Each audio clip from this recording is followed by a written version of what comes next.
Biafra, superstars, media.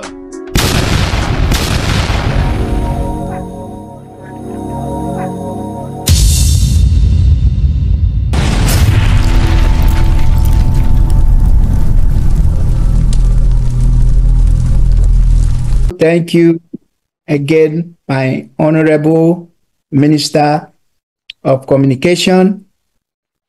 What a joy to have varieties of people here today. I want to welcome and acknowledge the presence of all our cabinet members who have joined this special tour to Australia. Every one of you means a lot to us. And for our Prime Minister, wow, what can we say?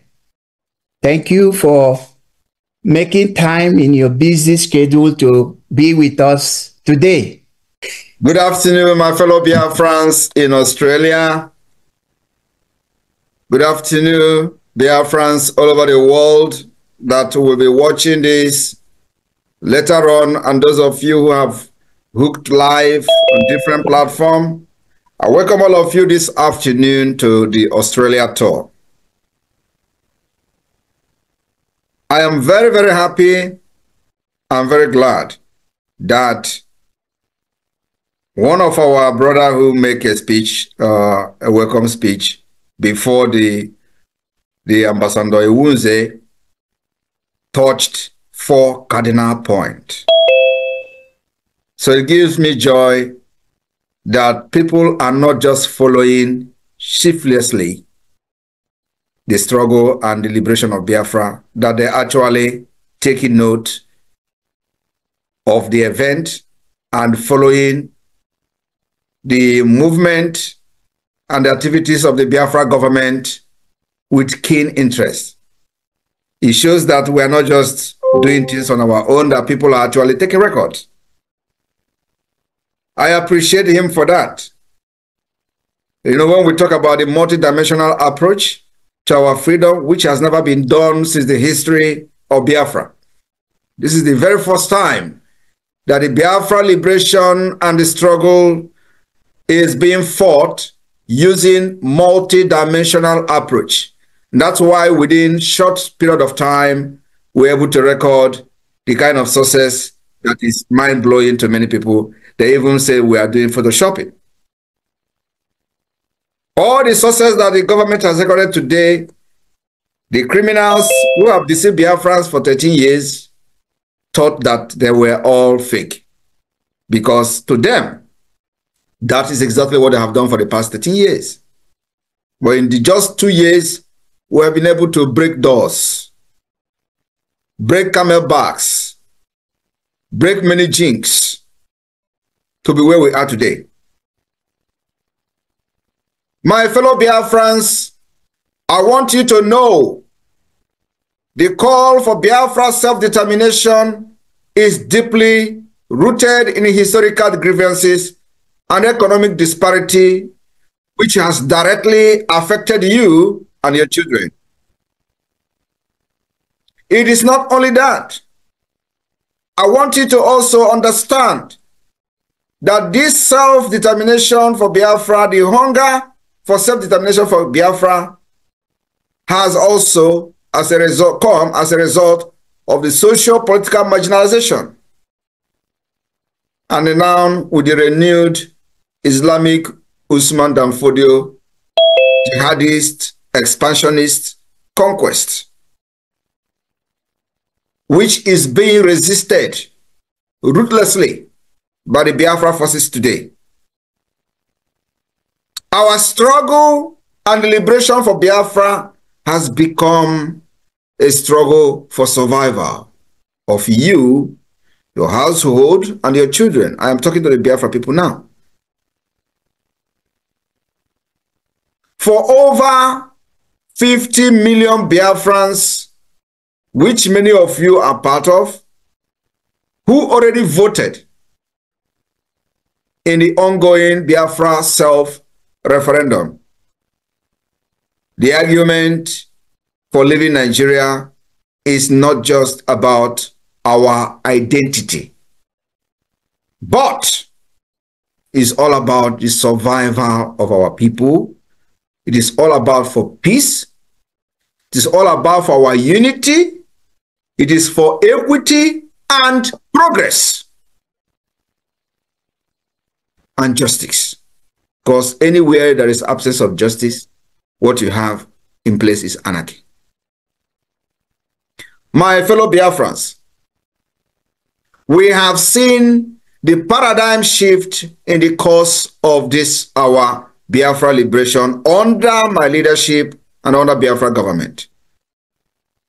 As you all can see, the meetings and consultation with the members of the U.S. Congress continue to receive a desired attention.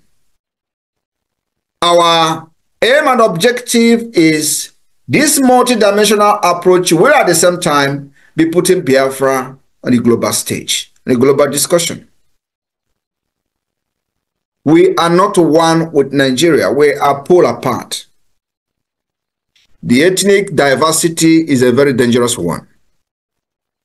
And today, the Biafrans in Australia will have the opportunity to be briefed on some of the high-level meetings of the United States with the United States officials. Biafra will be the beginning of civilization in Africa. And that's what many people are scared of. But you see, like the Israel Prime Minister, we will win with or without you. We have taken the Biafra liberation to the global stage for the very first time since after the war. Even during the Biafra war, Biafra discussion, Biafra issue, Biafra cause, Biafra case were not in the global stage. The only reason that the Biafra case came to the global stage was as a result of the images coming from the dying children in Biafra land. That was the only thing that put Biafra on the global stage. And when the United States of America was contemplating supporting Biafra, those that were in the leadership of the Biafra then have no knowledge, they have no contact details, they have no lobbyists in the United States who could actually make them understand what is going on, and then also who could educate the policy makers and the decision makers of the United States. That didn't happen. Today, under my leadership and under this Biafra government, which is the government of the people, we have corrected that mistake. We have taken this liberation and the issue of Biafra to the stage that has never, where it has never been before, for the very first time. I will share with you some of the key outcomes of some recent meeting with the United States Congress regarding the recognition of Biafra independence. My fellow Biafrans in Australia and beyond, we met with the most senior members of the United States Congress. We met with the most senior members of the U.S. government, including the Speaker of the House of Representatives, Mike Johnson, the third highest official of the U.S. government, the chairman of the House Foreign Affairs Committee, Michael McCall, and a plethora of members of Congress. These members are now well educated about Biafra. It has never happened in the history of Biafra and Nigeria. We are closely working after being briefed, after educating these people, decision makers. We are now closely working with them to form a new Biafra policy for the U.S. government, which until now currently has not had one. You may not understand the heaviness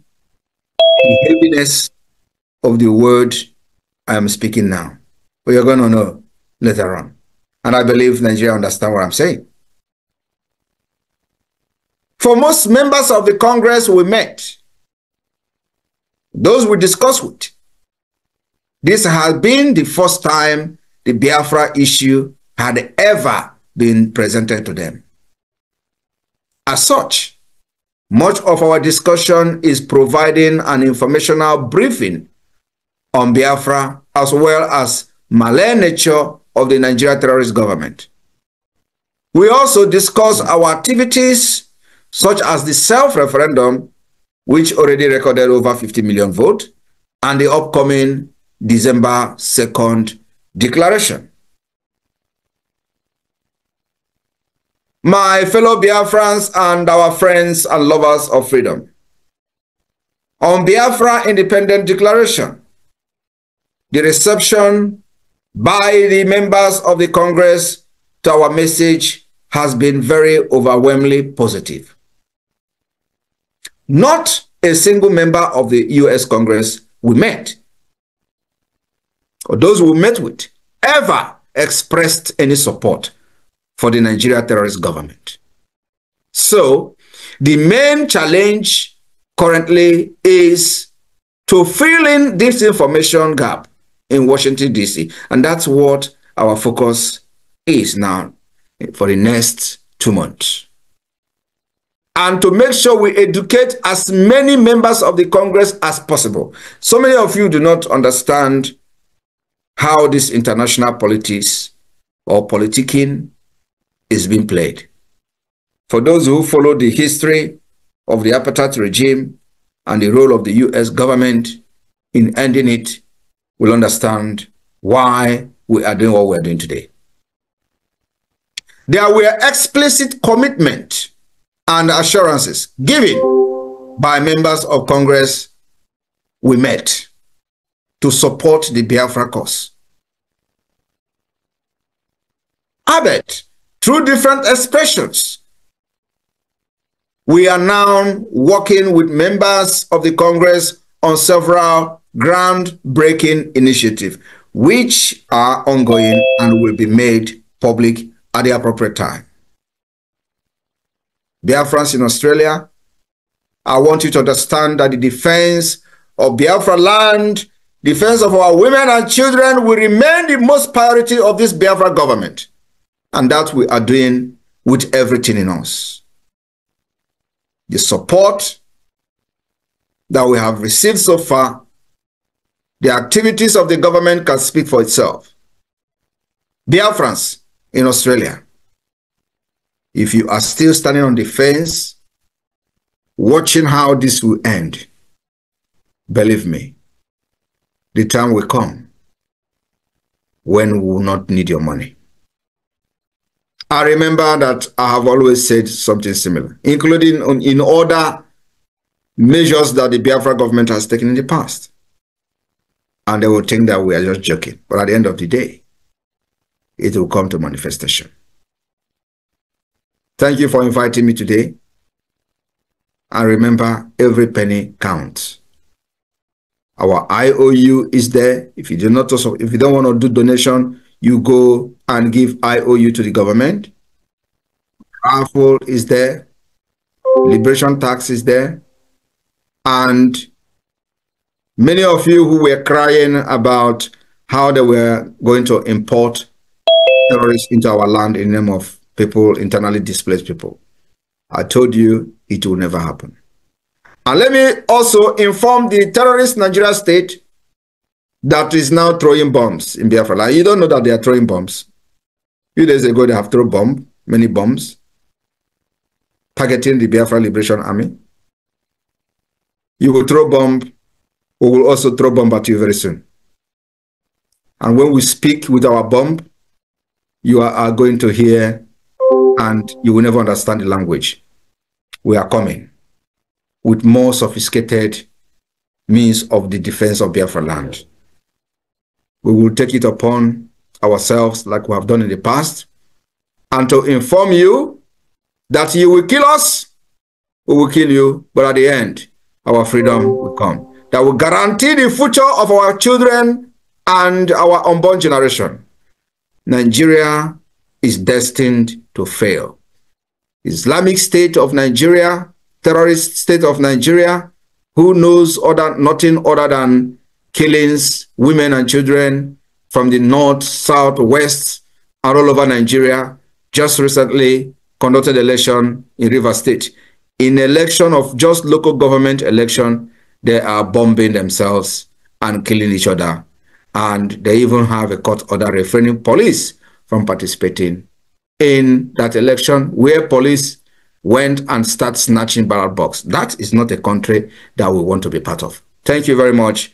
And may God bless you. And may God bless Biafra. Airborne! The Biafra Defense Forces. There one. There you have it, my people. There you have it.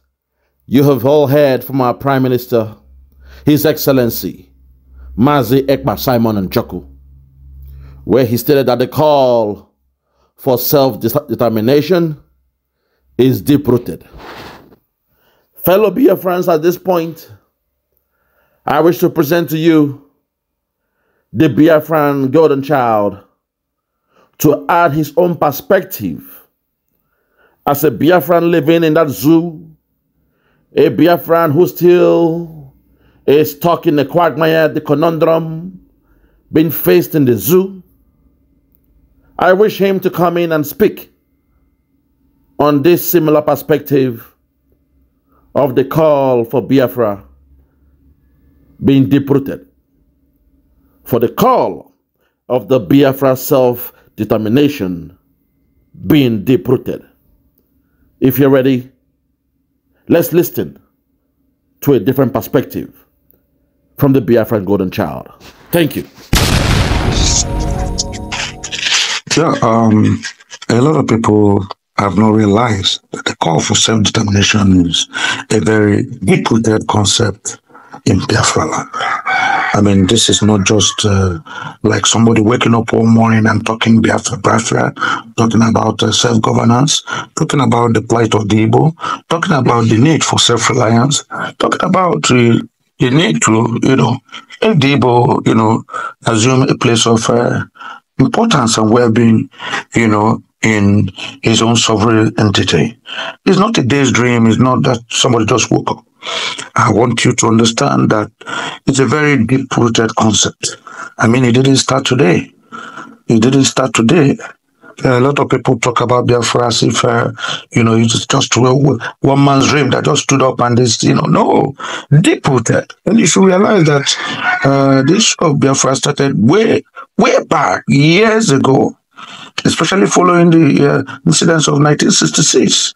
During the January coup, what was called the Zogu coup, when, the military struck after the First Republic, because the military realized that the politicians were living like they were demigods, they were gods unto themselves. I mean, there was massive corruption, there was nepotism, there was self-aggrandizement. People were living as if there was no tomorrow. I mean, because the Europeans had left and given Nigerians independence, people now felt, what's their own? This is our chance. They were stealing and, flagrantly displaying corruption everywhere. And of course they were doing under the administration style that was pretty very expensive. The prime minister thing, people, because you were in government, you were in position of leadership, you just felt, look, I can do anything, I can take any decision, rush, no matter what it is. And so the military struck because, of course, they were not used to this rampage. They were not used to this kind of, exhibitionism, where people, squandered money. Squandermanism was at its peak, where people behaved as if, they were the lord and masters of this country. They became more European than the Europeans who colonized us. And so the military struck and said, no, enough of this. Enough of this. These politicians cannot run us down, cannot treat Nigeria that we serve, Nigeria that have gone through, several years of colonialism since its amalgamation in 1914, and then after its independence in 1st October 1960. Here you are now, just 6 years after, and you're acting as if with so much impunity. You didn't care for the generality of the citizens. You didn't bring up policies that brought any humaneness or human face to Nigeria's growing population. There was a lack of general lackluster, attitude to governance. People felt as though they were, like I said, demigods and gods. And so the military struck. Yeah. But unfortunately, that military striking, became the undoing of the Igbos. Because, of course, as soon as that military struck, and several people were killed, including the prime minister of that time, including the Sultan of Sokoto at that time, including prominent politicians at that time. It struck, and it generated an untoward, feeling against the Igbo or Igbos. Because, of course, the Hausa people who felt they have lost a lot of their, high-profile citizens. I mean, those in authority, including the Prime Minister Tafa Balawa, including Sadana and so many other people felt, look, why are people in the southeast, from the west and south and southeast not killed? Why are people the only ones who should be subjected to this, random killings, because of so-called coup? And so they had a lot of bitter taste in their mouth. And not long after that, after the January coup, they brought in their own coup. I mean, they brought in their own coup again. This time, ousted the Ronsi, who had taken over from the January 66 coup. They brought in their own, and they just a few months after, the month of June, there was a counter coup that brought in General Yakubu Gowon, And so these were some of the antecedents of what has become the clamor for Biafra. These are the root cause of Biafra, because they still undergo on. The North still weren't, they didn't feel they were not contented. They still felt, look, we must pay. We must find out why the Southeasterners, Southwest people did not kill people like Nnamdi Kano, did not kill people like Michael Para. Why is Tinubu still alive? They were very much vexed, even though they had, killed the Ronsi, who was a beneficiary of the January coup, 1966 coup, and their counter coup that had brought in General Yakubu Gowon. They were still not satisfied. They started unleashing mayhem, atrocities against the Igbos, to the extent that all over the north, any Igbo they found there was in trouble. Not only did they kill them, they maimed them, they burned their properties, stole their goods, raped their women, and all sort of atrocities that I may not want to just mention here. But these are recorded history. And so the Igbos were scampering for safety, running a tasketa. Everywhere they go, they were chased. Before they left Kanu, before they left Kaduna, before they left Sokoto, before they left Bauchi, before they left any part of Yobe, Medugri, they were shot at, killed, maimed, chased until they ran towards Benue down to Onitsha, down to the southeast. And of course, this continued. Even when they got into the southeast, they were still chasing them. And Colonel Ojukwu then, who was a colonel, who was the general officer commanding the southeast, told the General Yakubu Gowon, my people have been slaughtered like goats, like sheep, like cattle. Can't you do something about this random killings, this genocide against my people? Do something, General Yakubu Gowon. And of course, when it became clear that General Gowon could not do anything, he was from the north too, even though he was from the plateau, middle belt, but his hands were tied, because apparently the feudal lords in the north, had him where they wanted him, and General Gowon could not do anything. So the Igbos were massacred. The Igbos were almost completely annihilated. They still forced every Igbo man to return back to the southeast. And Colonel Ojukwu had no option than to say, look, every Igbo man, wherever you are, come back to the southeast. Since Nigerian government cannot guarantee us your security and your peace and safety, safety of life and property, then come back to the east. Let us come back to our region. Let us congregate together. Let us be together, and let us form our own government. Let us protect ourselves. What the Nigerian Constitution could not guarantee us, let us take it from here. And so that was how it happened. That was the genesis.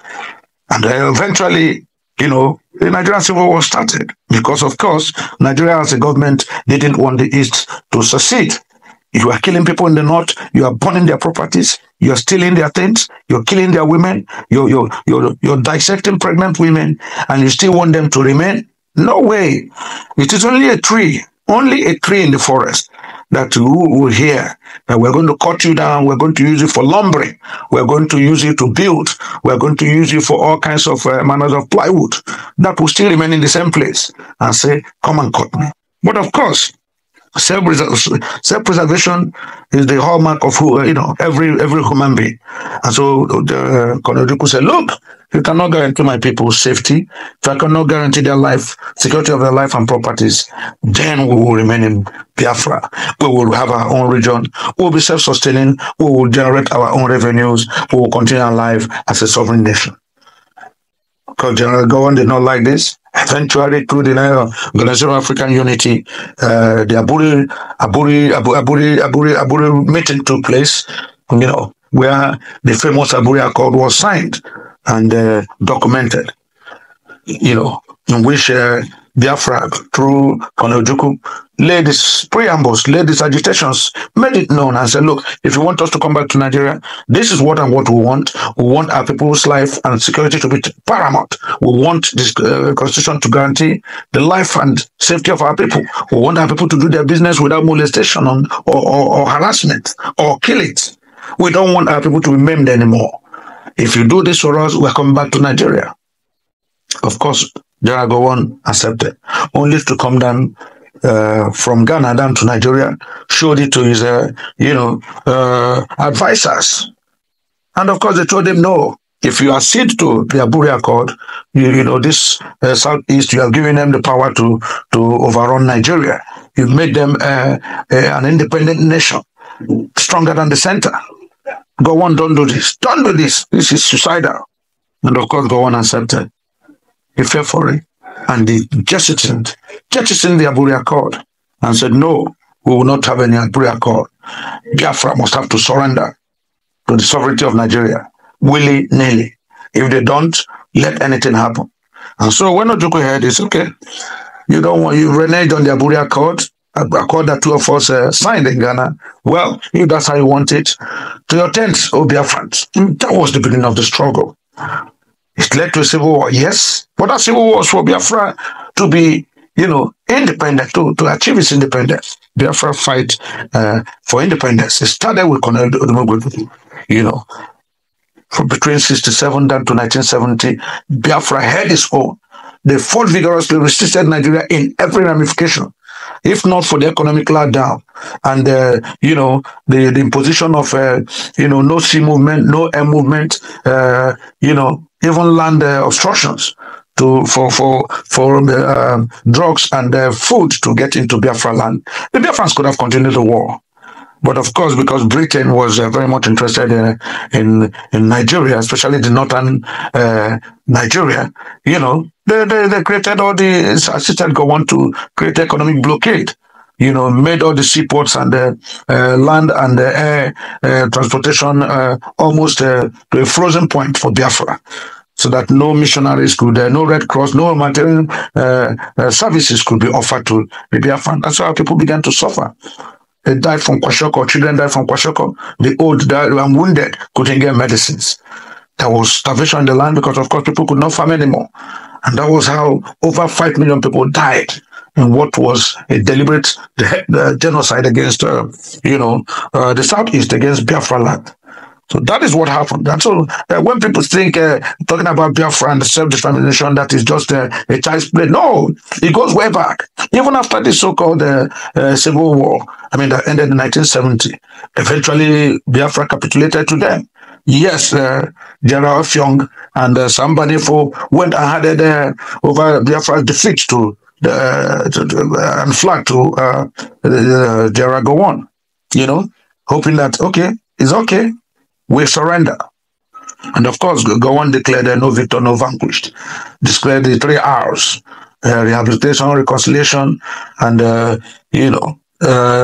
everything in between. But unfortunately, years later, we still discovered that the Igbo man was treated as a vassal. The Igbo man was treated as a second-class citizen. The Igbo man was not given his pride of place in Nigeria. And this hurt a lot of people. This hurt us again, including late Dimodumego Ojukwu, who felt bad that my people have not learned. Well, we will not learn that there's no peace yet. It's not uhuru for my people. They was not happy. But of course, he kept quiet. What will he do? He had been granted pardon after he went to Ivory Coast. You know, he had to eventually leave the war and went into exile to Ivory Coast. Of course, he was granted pardon under the Shehu Shagari, President Shehu Shagari administration. You know, and they came back into this country and said, okay, I'm back. But he couldn't agitate anymore. But he saw to his chagrin that the events of 67 to 70 had not changed. The events, you know, of 1966 that culminated to the Civil War has not changed. And he was bitter about it all through his life. Eventually, Ozekhome, you know, took up the mantle and started talking about marcel, creating awareness once again. So look, we thought this was all over.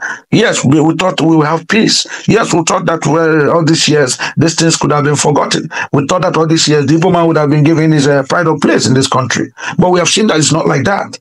It's not like that. And Ozekhome stood out on that and said, no, things have to change. Of course, he was very vigorous. Of course, he was everywhere, you know, and his message was loud and clear. Give us our Biafra or integrate us back into Nigeria with the respect and the freedom and the security and safety that we deserve. We need to have a place, a pride of place in this country. Several years Ozekhome took up this, and several times the ojukwu, you know, encouraged him. But eventually, I don't know, at one point, I think Ozekhome, you know, just felt, well, I think he got tired. He got tired because, you know, nobody was hearing his voice, and a lot of people were, you know, seen to, you know, just play lip service to the whole struggle. And so the man retired. He left it all and went about his own business. And then, of course, came Maazi Nnamdi Kano. Yes, a prince, a man of, you know, distinct birth. He came on and said, no, this shouldn't be the case. No, I'm a young man, but I know part of our history. I know that this Biafra struggle is not a thing, you know, to joke with. No, I'm going to sacrifice my life. I don't care what it takes me.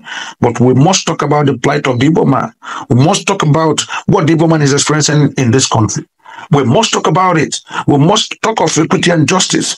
We must let everybody know that the Igbo man has been highly marginalized. I mean, why would he not enjoy what others are enjoying? Why would airports and seaports not be located, you know, vibrant airports and seaports not be located in the southeast? Why would the trains not move from the southeast to every other place? Why must the southeast people, you know, who are merchants by nature, travel all the way to Lagos, bring down their things from seaports at Apapa, you know, and suffer all sorts of humiliations, suffer harassments, suffer taxations, you know, multiple taxations? He said, no, this should not be the case. And they started talking about the rights and privileges of the Biafran man. Why is the Igbo man not given a chance to rule or lead, aspire to lead this country? And then Maazi Nnamdi was saying, no, injustice anywhere is injustice everywhere. He said it, and they meant it. He went around talking about it, propagating the peace, propagating the unity, propagating the self-development of the Biafran people. That was what he was doing. And of course, eventually, somehow, you know, the Nigerian government felt it was a pain in their ass, and they made every attempt to grab him, to arrest him, severally, including even, you know, making attempts to kidnap him in his father's compound, where unfortunately he was able to escape, and the resultant effect was that he lost his father and mother. Yes, he lost his father and mother to this struggle. Biafra, the call for self-determination is a very deep concept. It is. We should take it seriously. And then, but one good thing that Maazi Nnamdi Kano did for us was that he was the one who appointed Simon Ekpa, our able Prime Minister, to take over. You're a youthful man. You're a vigorous man. Take it over. Take up the struggles. I don't know what may happen to me, but I'm handing my mantle to you. Take it off. Take it to the next level. Use your youth. Use your vigor. Use your strength. Use your intellect. Use your IT knowledge.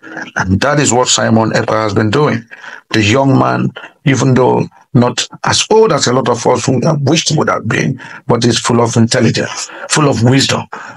He knew what it is. He knew that Biafra is self-determination. He knew that his people have suffered. His uncles, his fathers, his people in the southeast have suffered. And he took it up again and said, no, even though you have arrested my mentor, my leader, I will not be, blindfolded. I will not be gagged. My mouth will not be gagged. I will still continue the preaching. I will still talk about Biafra. And that is what he has been doing ever since, and it's made Biafra develop its own arsenals in every ramification. I mean, if a man can form a government in exile, I mean, you should know he knows what he's talking about. And from there, he has continued to make postulations, make directives, and encourage every Biafran to be proud of who he is. And he has told us ably and abundantly, clearly, that come December 2nd, 2024, the United States of Biafra will be fully inaugurated as a nation. And this is where we all start. This is where we're heading to. So the call for self-determination is very deep-rooted in the life and culture and, everything about the Igboho, everything about the Biafran.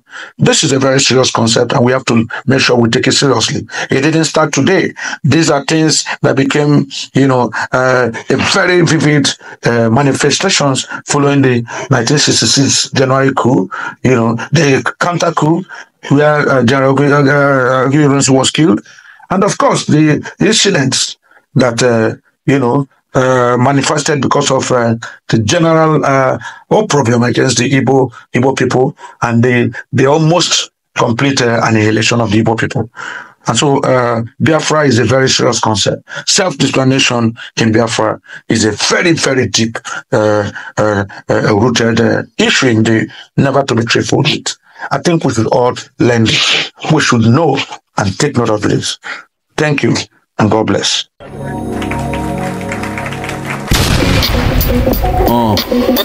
Yeah, Biafra. Yeah, Superstar Media. Tell me about Biafra. We going back to the motherland. Tell me about Biafra. I wanna know. Tell me about Biafra. We going back to the motherland. Tell me about Biafra. I wanna know. We going back to the land. We going back to the motherland. Biafra. Tell me about Biafra. We going back to the land. Tell me about Biafra. We going back to the motherland. Tell me about Biafra. Tell me about Biafra. We going back to the land.